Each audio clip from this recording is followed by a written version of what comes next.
मैं आपका अपना फ्रेंड अजय यादव आज आपके लिए लाया हूँ एक नया वीडियो जिसमें हम द्विघात साइकिलिंग इंजन के अंतर्गत पढ़ने का कार्य करेंगे। तो इसके अंतर्गत वे इंजन आते हैं जिनमें पिस्टन के द्वारा दो स्ट्रोक को पूरा करने का कार्य किया जाता है, इसलिए इन्हें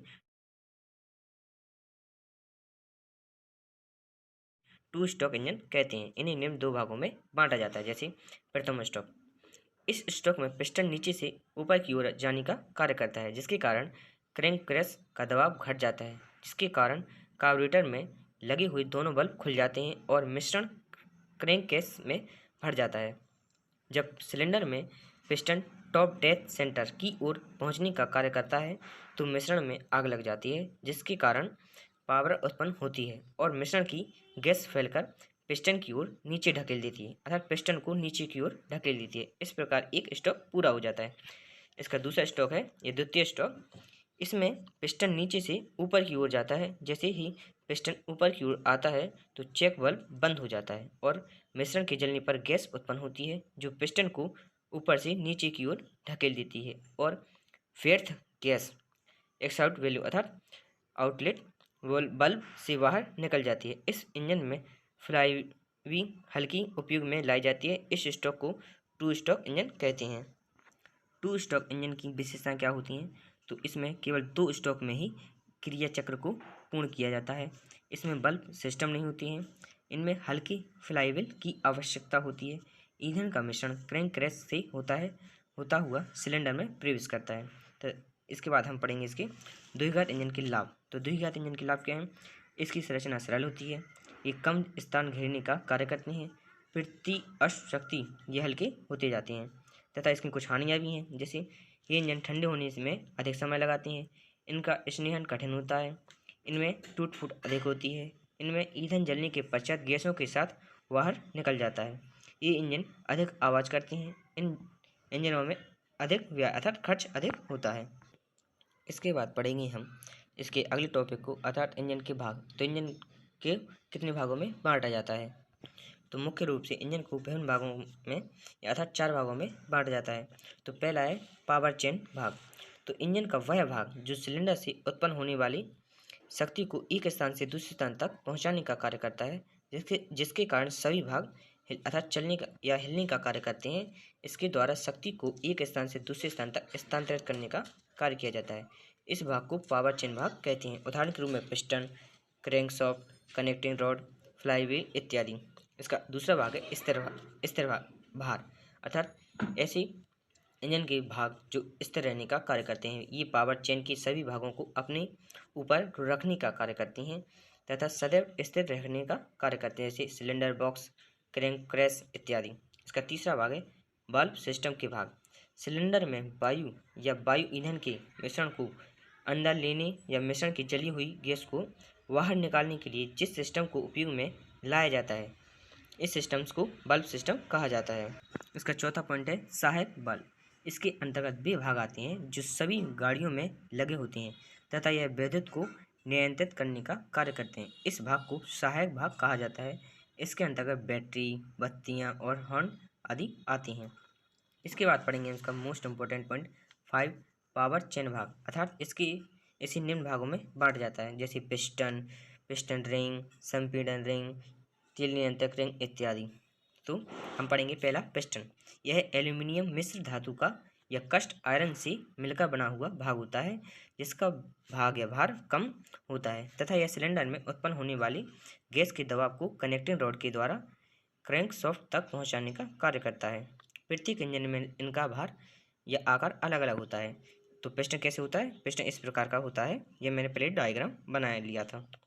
इसके बाद हम पढ़ेंगे पिस्टन रिंग। यह कास्ट आयरन या स्टील से मिलकर बने हुए भाग होते हैं जो पिस्टन के खांचे में फंसी होती है। यह सिलेंडर की दीवार से चिपक कर चलने का कार्य करती है। इन रिंगों का व्यास पिस्टन की से कुछ अधिक होता है। इन्हें निम्न दो भागों में बांट जाता है, संपीड़न रिंग तथा तेल नियंत्रक रिंग। तो पिस्टन कैसी होती है? ये हो गया अपना पिस्टन पूरा, और पिस्टन में ये लगी हैं रिंग, इन्हें पिस्टन रिंग कहते हैं। पिस्टन रिंग के अंतर्गत हम पहले पढ़ेंगे संपीड़न रिंग अर्थात संपीड़न रिंग। यह चौकोर एवं प्रतिस्पष्टन इसकी संख्या 3 से 5 होती है। ये पिस्टन के ऊपरी भाग से जुड़ी होती हैं। इसका कार्य सिलेंडर पर पड़ने वाली अधिक दबाव को रोकना होता है। इसका दूसरा है तेल नियंत्रक रिंग। इस रिंग के द्वारा सिलेंडर की दीवार पर उपस्थित अतिरिक्त तेल को खुरचकर हाज में पहुंचाने का कार्य किया जाता है, इसलिए इस रिंग को तेल नियंत्रक रिंग कहा जाता है। यह रिंग सिलेंडर व पिस्टन की तेल को नियंत्रित करने का कार्य करती है, जिसके कारण पिस्टन और सिलेंडर की आयु अधिक हो जाती है। इसके अलावा यह पिस्टन और सिलेंडर को चिकना बनाए रखने में सहायता बनाती है।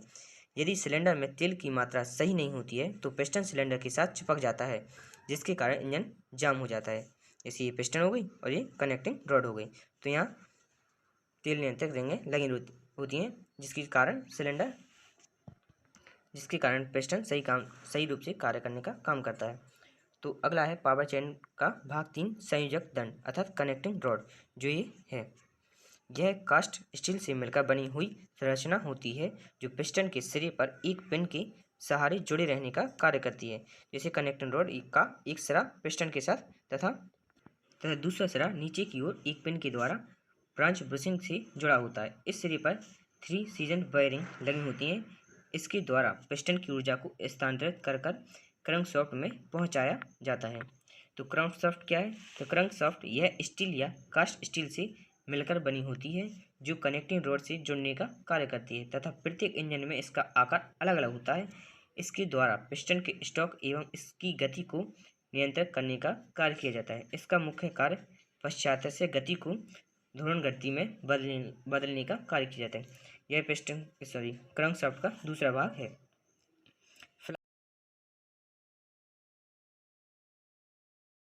फ्लाईव्हील यह कास्ट आयरन से मिलकर बनी हुई भाग होता है जो क्रैंकशाफ्ट के सिरे पर जुड़ा होता है। इसका आकार सिलेंडर के अनुसार हल्का या भारी होता है। इसका मुख्य कार्य पिस्टन को गति प्रदान करना होता है ताकि इंजन समान गति के साथ घूमने का कार्य कर सके। प्रत्येक फ्लाईव्हील पर एक टाइमिंग लिखी होती है जिसे इंजन की टाइमिंग कहते हैं। ये हो गए पिस्टन तथा ये पिस्टन फ्लाईव्हील हैं। अब पढ़ेंगे हम इंजन के अंतर्गत इंजन के स्तर भाग तथा इंजन के स्तर भाग कौन कौन से होते हैं। तो इसके अंतर्गत निम्नलिखित भाग आते हैं, जैसे सिलेंडर ब्लॉक। यह अधिकतर अच्छे ढलवा लोहे से मिलकर बना होता है। इसमें लोहे के अलावा क्रोमियम, मैग्नीशियम, निकॉन आदि को भी मिलाया जाता है, जिसके कारण ब्लॉक और अधिक मजबूत हो जाता है। छोटे व इंजनों के सिलेंडरों को आधार के साथ ढाल दिया जाता है, लेकिन बड़े बड़े इंजनों में इसे अलग से बनाने का कार्य किया जाता है। सिलेंडर के ऊपरी भाग को सिलेंडर का हेड कहते हैं, जिसमें कुछ जगह पर खाली स्थान को छोड़ दिया जाता है, जिसमें इंजन के पिस्टन एवं अन्य भागों को जोड़ने का कार्य किया जाता है। सिलेंडर हेड तथा सिलेंडर की लीकेज को रोकने के लिए इसमें तांबे या कॉपर एस्बेस्टॉस के पैकिंग को लगाया जाता है, जिसके कारण किसी भी प्रकार का लीकेज होने की कोई संभावना नहीं होती है। सिलेंडर तथा सिलेंडर हेड के बीच का स्थान दहन कक्ष कहलाता है। इसका अगला है यह क्रैंक शाफ्ट के चारों ओर कास्ट आयरन या कास्ट एल्यूमिनियम से मिलकर बना हुआ भाग होता है। यह सिलेंडर को रखने का में सहायता प्रदान करता है तथा आधा भाग धूल आदि से क्रैंक शाफ्ट को सुरक्षा प्रदान करने का कार्य करता है। इसे लोअर हाल्फ क्रैंक केस कहा जाता है। इसमें ऑयल उपस्थित होता है, इसलिए इसे ऑयल पिन भी कहते हैं। इसका अगला पॉइंट है वाल्व। प्रत्येक इंजन में 2 प्रकार के वाल्व उपस्थित होते हैं, जिन्हें इनलेट एक्सलेट अर्थात आउटलेट वाल्व कहा जाता है। इनलेट वाल्व के द्वारा सिलेंडर में मिश्रण तथा वायु को प्रवेश